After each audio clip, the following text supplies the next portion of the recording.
Hey everyone, hopefully you're having a good day. My name's Andy, my channel is Finding Value. Today we're going to go through Twitter, see what people are sharing on social media. I'll interject my financial opinions as we go through it together, generally related to three different topics: wealth building, commodities, and or financial topics. So let's dive right in, take a look, see what's going on today. If you want to follow me, it's at Finance. And if you want to join our community, finding-value.com, where I dive deeper into all these sectors, topics, looking for potential investment opportunities, sharing all those opportunities with everybody in the community.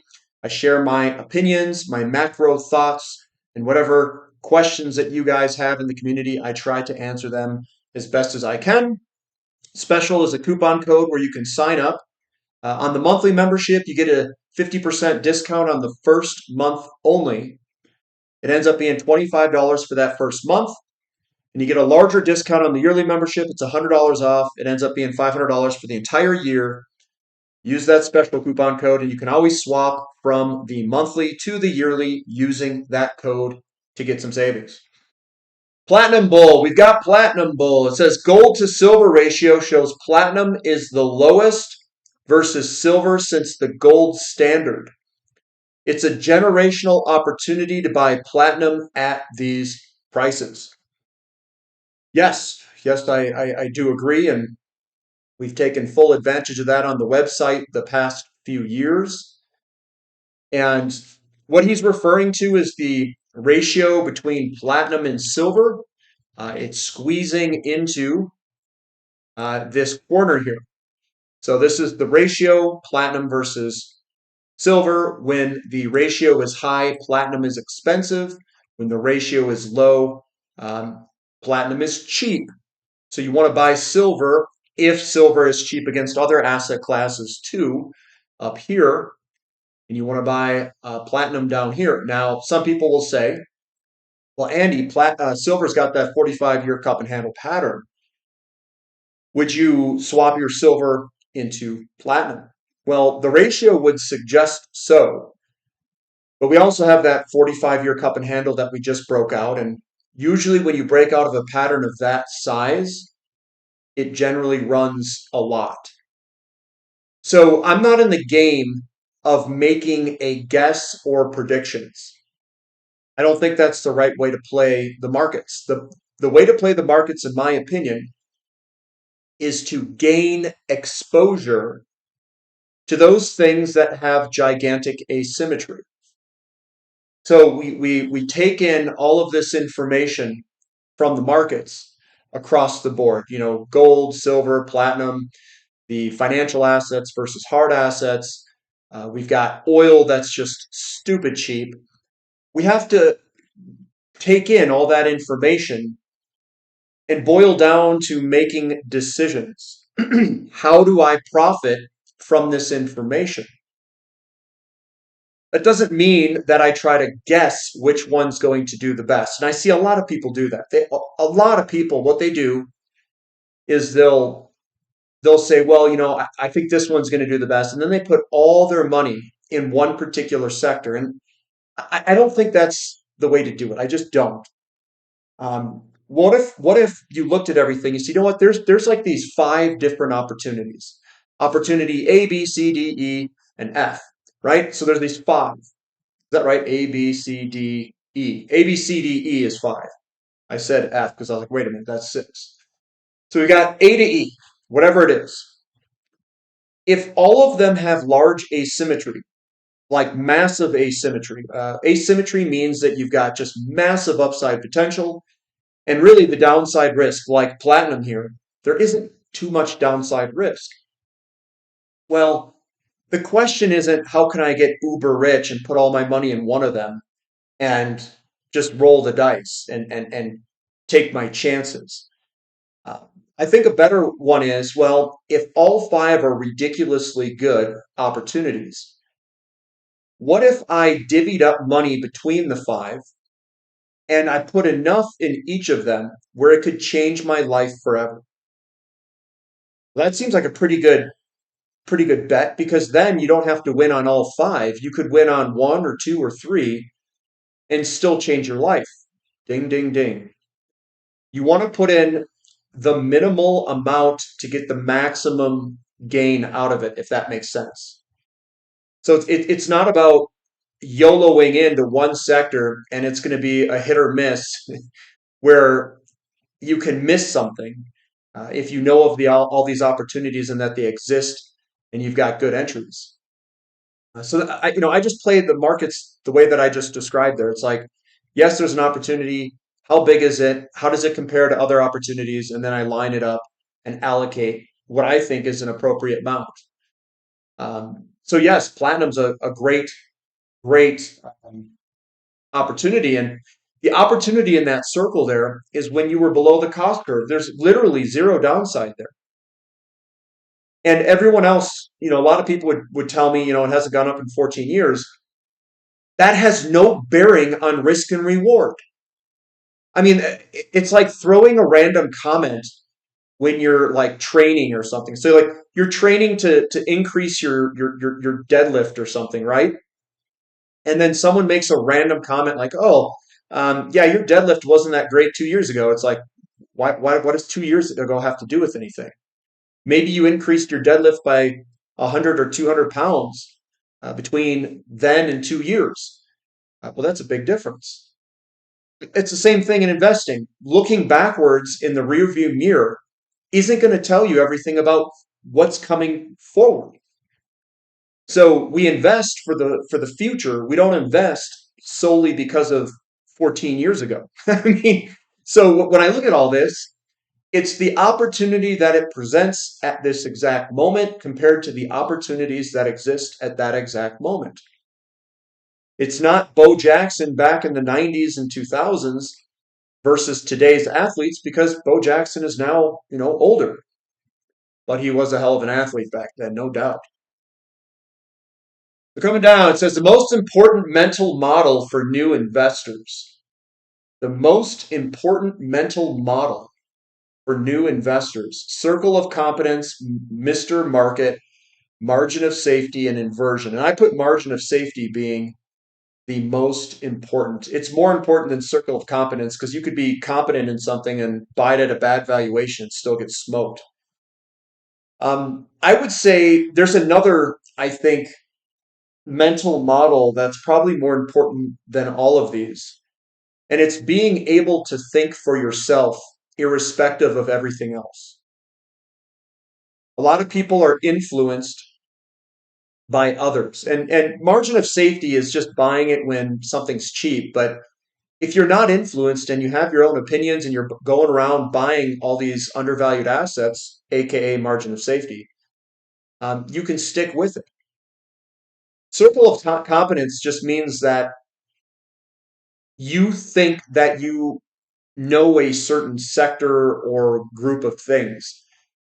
You may not. You may think you have a circle of competence, but it could be a false sense of security. Mr. Market, I don't even know what that is. Inversion, what the heck?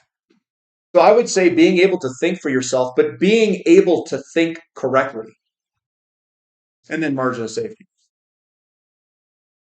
Copper ETF, COPX, and all I'm doing is just throwing on the fractal overlay of what I think this is going to do. That's it. We're in a commodity bull market. And then you just repeat yourself. Oh my God, there's some news that was released. We're in a commodity bull market. The news, it doesn't matter, guys. A lot of people will say, what about the news? What about this news? Guys, the news is jack. Like you don't need it. The news is noise. It's noise. It's noise. Get it out. Get it out of here. What happens? It isn't about supply and demand of each of these sectors. All these sectors move together, and I'll show you another one after COPX of what's moving up in uranium. They move together. Do you know why they move together? It's because other sectors get kicked in the nuts. Bonds get kicked in the nuts, or maybe it's a different sector that isn't working, and people are forced to move. They move money. Then it moves to those areas that are outperforming, whether it's copper or uranium or whatever it is. It's the fact that other people are getting kicked in the nuts in their portfolio and they have to make a decision and move. That's really what we're looking for. So that's COPX and this is uranium. KAP with the same um, fractal overlay pattern that I was just showing you on COPX. Now, what's the likelihood that these two patterns match so correct, so closely? It's because what I just described, it's money rotating and moving in the system. It's not supply demand characteristics per se of each of these sectors. If it was, they wouldn't match like this. They wouldn't match perfect. And you could throw steel up here. You could throw a whole bunch of other sectors, energies like this too, oil and gas. But for some reason, people insist that certain sectors are going to outperform, and they may move a little bit different in terms of timing. They might not be perfectly synced up, but I don't think that matters. As long as they're close and as long as they're performing and behaving similarly, it's a greater, bigger cycle that most people are missing. They're missing the fact that these things move together. And you can gain confidence when you see these cycles moving together. You're like, oh, I recognize this. We're in a commodity bull market. Correct. We should be long commodities. I mean, it's really as simple as that. And then you just stay long. And then you're going to hear everybody, we have a small downturn or a consolidation for a year. And then people are going to say, oh, that's underperforming. Oh, it's rolling over. Oh, it's going to go down. We have a shoulder head shoulder pattern. So no, we don't. No, we don't. We're in a super cycle, and it's just nobody can recognize it. Or some people can, but I don't think many understand the bigger cycle. And then they go chase the next shiny object. Oh, that's shiny. Let me go chase that thing. Peter says Trump. Okay, so there's a lot of information on Twitter about Trump and all this stuff in the speech. So we may talk a little bit about some of that. Trump said he will appoint a new Fed chairman who believes in lower interest rates. He claims this will also mean lower mortgage rates for Americans. In truth, the contemplated but inappropriate rate cuts will backfire, making inflation worse and sending mortgage rates higher. That could be the case. So when people say, oh, he wants to lower rates, that doesn't mean he gets what he wants, unless they get in there and start printing money and buying bonds, destroying the currency. I mean, maybe. And I'll play it both ways. I don't have to play it one way or the other. I don't have to bet on interest rates going up or bet on interest rates going down. If you get asymmetry, you can bet on both outcomes and still win. That's what's cool about being smarter than the average bear.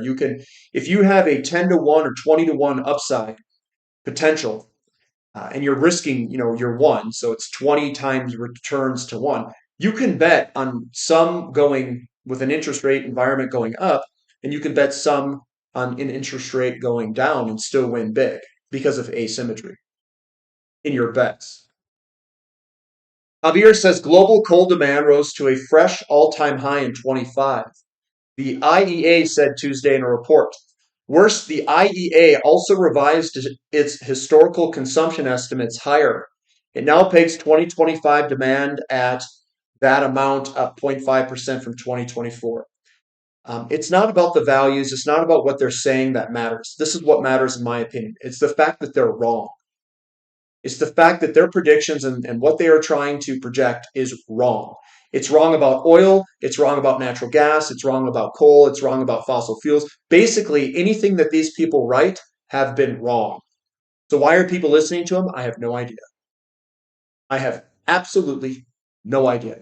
Go read the charts. Coal bottomed months ago, or I should say like 6 months ago, or more, I should say. And these guys are all wrong. So why do we keep listening to them? I don't. I don't listen to them. I find cheap assets, buy cheap assets when the patterns are bottoming, and I tune it all out. And then a lot of people will ask, well, what about this news that's released? Doesn't matter. It's all noise. It's all noise. Noise. Boom! President Trump announces major reforms are coming for the housing market. Mortgage costs going down, down, down. Wait until you see the numbers are going to be shocking. I'll soon announce our next chairman of Federal Reserve. The reminder, the next chair of Fed will be the 17th. Sure, that's just a coincidence. Well, if they lower rates, we'll see what happens to the long end of the curve. That's what I'll say. Just because they lower rates does not mean that the long end of the curve will go down. If they want inflation, it doesn't mean that the bond market will price it as such, as for a lower inflation environment. Treasury Scott Bessent says we are removing all regulatory obstacles for crypto. Coinbase, Ripple, and A16Z already in meeting with Senator Tim Scott working on the market structure bill. Regulatory clarity coming faster than expected. Yeah, they definitely want you there. Are you going to go there? Are you going to go to Coinbase and Ripple and A16Z? I don't even know what A16Z is. You really want to go to crypto? That's where these guys want you to be. That seems like you're going to get dominated. Who's right? Crude oil futures market or the 30-year yield moving higher? The 30-year yield is right, and crude oil is offsides right now. Your opportunity is that crude oil is offsides. That's my opinion. President Trump reveals he will be surging housing affordability in 2026 with the most aggressive housing reform plans in U.S. history. Now, that's how you do it. Wait till you see, I'll soon announce our next Fed chair who believes in lower interest rates by a lot. Mortgage payments will be coming down even further. The yearly cost of a typical mortgage increased by 15,000 under Democrats. In 11 months, we got that down to by 3,000. Well, we'll see if they go down. If they go down, we're going to get a gigantic surge of inflation. So, if they lower rates, we're going to have to raise them again. Or the market's going to force them to be raised on the long end of the curve. That's the big question mark. What's that long end going to do? Are they actually going to get lower mortgage rates? I mean, it's one thing to say it. It's another thing to get it. So they said, drill, baby, drill, and we are not drilling. They can say mortgage rates are going to fall, and they're not falling, if that makes sense. SLX is strong like steel as it breaks out. This is your double bottom. Your breakout, this is wave one, wave two, and then we are going into wave three. It's a big breakout. Just like COPX that I shared above, and just like uranium in those ones above. Platinum is running into a shelf of former highs. Will the seller step in, or will it break out to fresh multi-decade highs? Even if the sellers step in and we create some resistance there, I don't think it matters. We'll break to all-time highs. Why? Because if they lower interest rates and they get mortgage rates down, it's going to be inflationary from all the bank lending that gets created. He's going to create another boom just like 2001. Remember back in 2000, 2001, we went through a bubble. We went into a recession. We had 9/11. And then after 9/11, it gave them the excuse to print money. They lowered interest rates. They jacked the home prices way up. And we had that big boom from 2001 to 2008. This is like repeating verbatim. We'll get a big expansionary phase in real estate. All the real estate bears will be wrong. And then we'll get a big bubble, and then we'll get a crash after it. And that's what I think will occur. Crashed, if I were to project, late early 2030s, maybe, something like that. New Tucker Carlson says a member of Congress told him the President Trump will be announcing tonight that a war is coming during his address. They went through this. I guess it was a big fake out to get people to view whatever. I don't know. I don't know. Trump and Venezuela getting land, oil, whatever we had, they took it away because we had a president that maybe wasn't watching. But they're not going to do that. We want it back. They took our oil rights. We had a lot of oil there. They threw our companies out and we want it back. Is he going to go take it? Is that what's going on here? Like, yeah, oil's going to get really nasty here when shale peaks. So look for presidents to start wanting to take over certain areas where they are endowed with oil, heavy oil specifically. Howard Marks says, why you're going to lose money on stocks this decade, the rotation is starting now. Legendary investor Howard Mark puts it bluntly, when you buy the S&P 500 at 23 times price to earnings, your 10-year annualized return has always fallen between plus 2% and minus 2% over the next 10 years in every case, every case. Today, the market sits at 25 times PE, add inflation, and your returns are negative. So what's Mark doing? He's buying bonds. I would not be buying bonds. During the 2000 to 2002 crash, long-term treasuries did that in the NASDAQ. So I actually am in stark disagreement with Howard Marks here. I think he's wrong. I think he's taking the last 45-year playbook and applying it to this one. And I think that we are in an inflationary environment. I would rather play it. Well, I would have already played it with gold, silver, and platinum, even palladium here more recently on the pullback bottom. I would not be in bonds. I would be in precious metals. Go look back to increasing interest rate environments from the 40s to 1980. Uh, Silver did absolutely fantastic. So did platinum. So the precious metals are the spot to be. He is in the wrong here, in my opinion. President Trump says the current financial system is outdated and will soon be replaced with the state-of-the-art cryptocurrency framework under the new structure bill.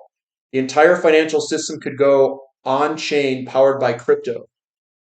Gods, what we I told some of my friends who are pro-Trump, I said he's going to implement, he's going to usher in crypto like a CBDC, central bank digital currency. I don't know. It sure looks like that's what he's trying to do. I don't want it. I don't want to be tracked. I want privacy. I don't want any of this crap. Um, he is not. He's not for privacy. I'll just say that. They're trying to. They're trying to get money to flow into this crypto crap, so they get treasury bill demand and treasury bond demand. They're trying to create demand for this garbage. So that's what they're trying to do. That's all I've got for today. So we'll end it there. Give me a thumb up for the content. Subscribe to the channel. Subscribe to the website if you'd like. Special coupon code. We've got a Saturday question and answer session coming up at 7 a.m. Mountain Time. But that's all I've got for today. So we'll catch you next time, guys. See ya.